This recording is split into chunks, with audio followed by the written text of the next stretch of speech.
Okay, next is, yung tinatawag natin kapag ang sugat naman is nandito sa palad. Open palm. Pinapit na ako eh. Dati lang, may green part ay sa loob ni patient. Sa loob. So, walang problema kung baliktad ha. Pwedeng maliit ang part sa loob ng patient or sa inyo yung part na maliit sa labas. Ano problema dyan? So, yung maliit na part, ikot po natin, papunta sa atin, papunta sa pusuhan.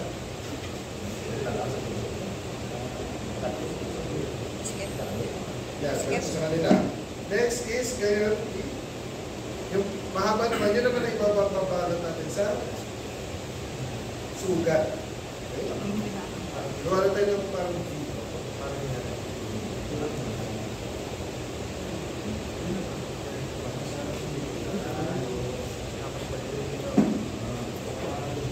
Then, wala pong mag-i-square nut sa pulsuhan na. Ang square nut po dito sa may likod ng palm area.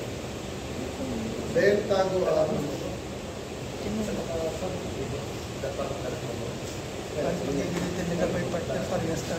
walang magtatali sa pulsuhan.